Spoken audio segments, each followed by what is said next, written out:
हरिओम, ओम आनंद ma'am, Om Shanti ma'am, ओम ज्ञान ma'am, आप सभी दर्शकों का हमारे चैनल पर स्वागत है। आज हम लोग बीएड फर्स्ट सेमेस्टर के अंतर्गत बाल्यावस्था में नैतिकता विकास का अध्ययन करेंगे।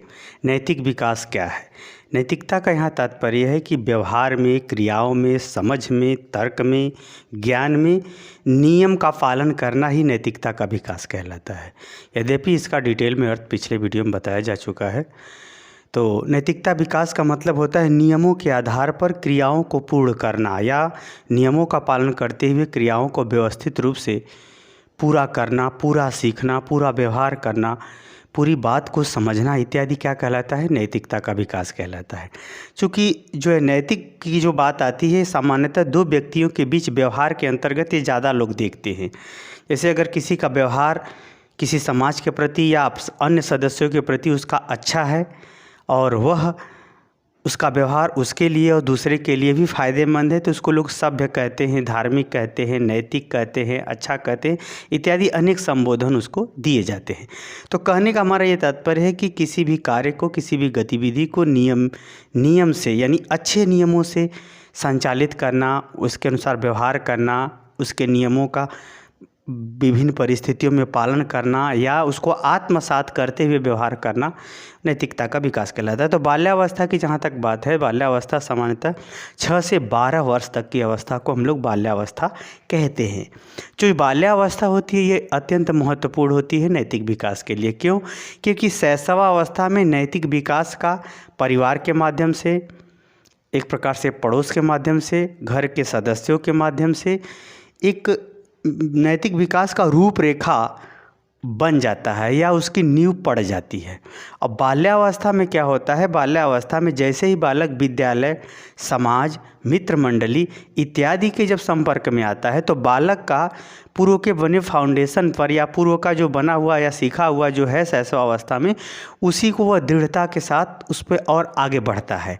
या फिर कभी कभी जिसके पास उतनी संस्कार का बल नहीं है या माता पिता द्वारा अच्छी चीज़ों को उसके स्वभाव में या आदत में नहीं उतार पाए हैं, तो ऐसे लोगों पर समाज या मित्र मंडली का व्यवहार उसके सामाजिक विकास पर भारी पड़ता है।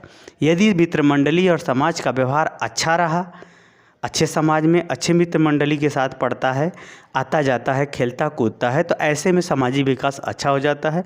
यदि मित्र मंडली और विद्यालय का परिवेश या सामाजिक परिवेश अच्छा नहीं रहा तो ऐसे बालकों का सामाजिक विकास कम होता है या सामाजिक विकास गलत रास्ते पर भी जा सकता है।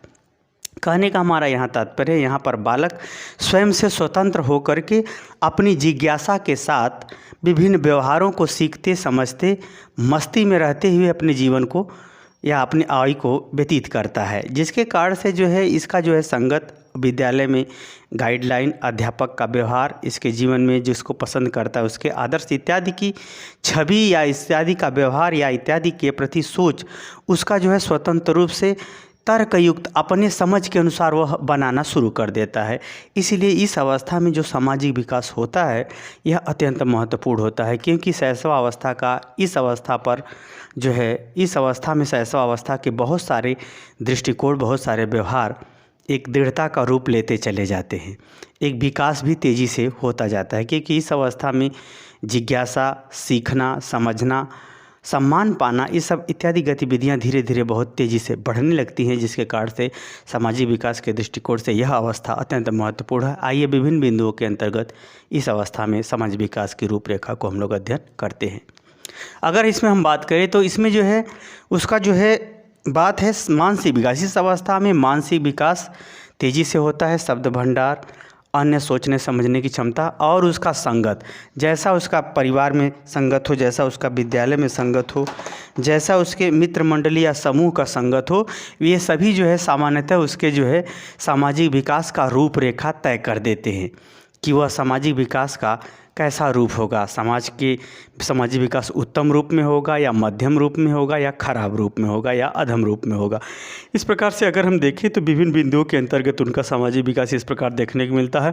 अनुकरण में दृढ़ता इस अवस्था में आता है। हमने बताया कि जैसे बालक जो है शैशवावस्था में किसी बात को दोहराता है या माता पिता वैसे कर रहे तो वैसा करता है, तो इस अवस्था में क्या होता है, उसके अनुकरण करने की जो दृढ़ता होती है उसमें, और वह अनुकरण को दृढ़ता के साथ, विश्वास के साथ करता है। और वह दृढ़ता 6 से 12 वर्ष जैसे अवस्था आती रहती है, वैसे ये भी क्या होता है, दृढ़ता बढ़ती जाती है। यदि वह आस्तिक है तो भगवान के प्रति और दृढ़ता बढ़ जाएगी, यदि वह नास्तिक है तो पूजा पाठ से और दूर हट जाएगा। कहने का ये तात्पर्य है, यानी अनुकरण की प्रवृत्ति, अच्छे व्यवहार हो या खराब व्यवहार, जो कुछ भी वो सीखा है शैशवावस्था में, शैशवावस्था यानी 0 से 6 वर्ष तक आते आते, उसमें जो है अनुकरण की जो है दृढ़ता देखने को मिलती है। दूसरा अगर हम देखें, अनुशासन से व्यवहार में दृढ़ता। अब इसमें क्या होता है, जैसे विद्यालय में जब वो दाखिला हो जाता था, विद्यालय का भी अनुशासन है, घर में भी बड़ाई छोटाई का जो भी उसे अनुशासन सिखाया गया हो, बोली भाषा सिखाया गया हो, तो उसमें जो एक अनुशासन में अब उसको विश्वास हो जाता है कि ये व्यवहार हर जगह सही है। तो विद्यालय में समय से आना, काम पूरा करना, अध्यापक के समक्ष अपनी बात को रखना इत्यादि कई गतिविधियां हैं। यानी अनुशासन यानी नियमों के पालन में, व्यवहार में उसके अंदर धीरे धीरे दृढ़ता आती जाती है। धीरे धीरे अनुशासन युक्त व्यवहार को अपनाता जाता है, और अपनाते हुए वह यह महसूस करता है या यह समझने लगता है कि नहीं, इस ढंग से व्यवहार करने पर काम भी हो जाएगा और हमें कोई सज़ा भी नहीं मिलेगी, हमें दंड भी नहीं मिलेगा, बल्कि हमको उसके जगह प्रशंसा भी मिलेगा। तो यहाँ पर व्यवहार से प्रशंसा को समझता है, व्यवहार से निंदा को समझने लगता है। तो इस प्रकार से उसके अंदर अनुशासन की जो है, अनुशासन पर चलने की या अनुशासन को अपनाने की जो है एक प्रकार से अपनी उसकी विचारधारा डेवलप होने लगती है, विकास होने लगता है।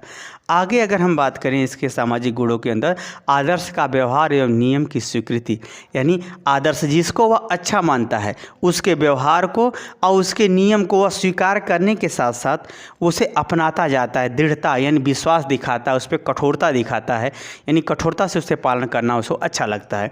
यानी आदर्श वह कैसा बनना चाहता है या कैसा चाहता है, चाहे वो कपड़े के रूप में किसी वस्त्र को आदर्श माने कि मुझे ऐसा कपड़ा चाहिए, या किसी साधन को वह किसी आने जाने के लिए अच्छा मानता है तो उसको, अगर वह जीवन का किसी को आदर्श मानता है तो उसके प्रति, यदि अपने पढ़ाई में किसी को आदर्श मानता है तो उसके प्रति, वो अध्यापक भी हो सकता है, घर के अन्य सदस्य भी हो सकते हैं, अदर पर्सन भी हो सकते हैं।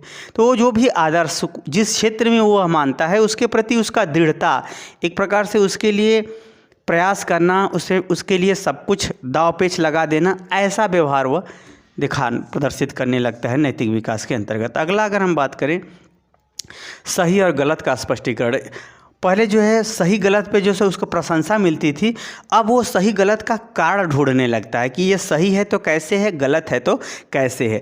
सही गलत का वह स्पष्टीकरण अपने दृष्टिकोण से, अपने सोच समझ के अनुसार वह करने लगता है। बाल्यावस्था में बालक क्या करता है, सही क्या है, गलत क्या है, ये कौन सा, जैसे कि सही है तो किसी का, मान लीजिए कोई बच्चा सवाल गलत किया, अगर वो जान गया कि यहाँ गलत हो गया तो बताएगा कि यहाँ गलत कर दिए तुम, और जब सही हो गया तो बताएगा कि हाँ यहाँ सही है। यदि आपने बहुत स्पष्ट ढंग से लिखा है तो कहेगा कि आपका बहुत सुंदर लिखा। यानी कहने का मतलब ये है कि वह व्यवहार में, पढ़ाई में, किसी संबंध के विषय में जो सही गलत उसे समझ में आता है, उसके पीछे वह सोच को खोजने लगता है, वह अपना स्पष्टीकरण अपनी समझ के अनुसार उसको बताने लगता है। यह भी इसका समझ, यानी सामाजिक विकास का दायरा अब धीरे धीरे व्यापक होता जाता है। अगला है न्याय और अन्याय, तर्कयुक्त व्यवहार। यानी न्याय, यानी ये न्याय क्या है, निष्पक्ष होना न्याय है, पक्षपात होना अन्याय है। तो कहने का मतलब ये है कि न्याय अन्याय संबंधी बातों को भी वह, जैसे दो मित्रों में झगड़ा हो गया, या घर में किसी पास पड़ोस से किसी प्रकार का कोई बवाल होता है या झगड़ा होता है, या समाज में किसी का बात होता है, तो वह न्याय अन्याय को तर्कयुक्त यानी तर्क के साथ व्यवहार करना पसंद करता है। यानी उसके पीछे कारण जानना, सही व्यवहार को जानना, सही ढंग से जो है उसकी बातों को समझने का अपने मानसिक स्तर से वह प्रयास करने लगता है, और तत्काल निर्णय लेता है। यदि इस समझ में आ गया कि इसने मेरी कलम चुराई, तो वो नहीं देखेगा कि बाप अमीर है या गरीब है, उसका सीधा भिड़ जाना। यानी न्याय या अन्याय जो कुछ भी वो सीखता है उसमें वो तत्काल निर्णय लेकर के अपने प्रभाव में लाता है, उसके लिए पेंडिंग में वो नहीं छोड़ता। यानी क्रिकेट में गलमाची हो रही है या जो है लोग चुगली कर रहे हैं या फिर उसको गलत ढंग से डिसीजन ले रहे हैं तो तुरंत वो बोलेगा। वहाँ पर उसके भविष्य का भय नहीं रहता, बड़ाई छोटाई का भय नहीं रहता, बल्कि क्या होता है उस पर जो है अगर उसको समझ में आ गया तो लाख कहते रहो ही मानेगा। उसी में जैसे दुष्ट बच्चे भी हैं, दुष्ट बच्चे भी क्या करते हैं, वो गलत को ही सही कहते हैं। तो उनका जो है अलग ढंग होता है और जो सही बच्चे होते हैं उनका अलग ढंग होता है, लेकिन जानते सब हैं कि नहीं ये गलत है ये सही है। यानी गलत सही का उनके अंदर तर्क के साथ एक निश्चित नियम के साथ बात कहने का प्रयास करते हैं या प्रदर्शित करते हैं और निर्णय भी तत्काल में लेते हैं। भविष्य के लिए उलझा करके जो चोर नेता होते हैं, चोर लोग होते हैं, गलत लोग होते हैं, वो समस्याओं को भविष्य में उलझा के लिए रखते हैं कि ताकि उनकी जय जयकार, उनकी आवश्यकता समाज को बनी रहे। ऐसा वो व्यवहार नहीं करते। आगे है सामाजिक महत्व को समझना। वो धीरे धीरे बाल्यावस्था में समाज के दायरे को समझने लगते हैं। गरीबी, अमीरी, सोर्स वाला आदमी, कमज़ोर आदमी और समाज का सम्मान, समाज का जो है अपमान, समाज में जो है अपना स्थान, समाज में नियमों का महत्व, धीरे धीरे वह सामान्य दिनचर्या के माध्यम से विभिन्न व्रत, त्यौहार, आवश्यकता, लेन देन इत्यादि के माध्यम से समाज के महत्व को और एक दूसरे के सहयोग को, वह धीरे धीरे समाज के मूल्य को, समाज के विभिन्न मान्यताओं को जो दिखाई देती हैं, लौकिक पारलौकिक दोनों मान्यताओं को, जैसे ईश्वर है इसमें स्पष्ट हो जाता है। उसको कहने का मतलब सामाजिक दृष्टिकोण से उसका दायरा अब व्यवस्थित होने लगता है, व्यापक होने लगता है। जैसे उसे समझ में आता है उसी तरफ वो अपने कदम को बढ़ाता हुआ, अपने सोच समझ को बढ़ाता हुआ व्यवहार करता है। आगे है धार्मिक प्रवृत्तियों का बोधात्मक स्पष्टीकरण। बाल्यावस्था में जो धार्मिक प्रवृत्तियाँ होती हैं, इसमें आते आते यानी 12 वर्ष तक आते आते वह भगवान या धर्म का जो बातें हैं, जो पूजा पाठ या जो भी हिंदू मुस्लिम सिख ईसाई जो धर्म होते हैं उसके प्रति वो अपना एक समझ रूप में अपना स्पष्टीकरण, समझ के साथ अपना व्यवहार, समझ के साथ अपनी आदत, समझ के साथ अपना तर्क देने लगता है। वो जैसे अगर कहेगा कि हम हनुमान जी को पूजा करते हैं तो कहेगा बहुत बलवान है, हमारे भगवान इतने बलवान हैं कि तुम्हारे भगवान को मार डालेंगे। एक प्रकार से अगर ये कहा जाए तो हमेशा वो धार्मिक गतिविधियों को वह तर्क के साथ या समझ के साथ किसी न किसी पक्ष को ध्यान में रखते हुए अपना व्यवहार या अपनी सोच को स्पष्ट करने लगता है। इस अवस्था में ये आ जाता है नैतिकता से आदत। इसमें जो चीज़ उसे अच्छी लगती है, जो नियम अच्छा लगता है, उसे पालन करते हुए उसको धीरे धीरे वह आदत में बदलता चला जाता है।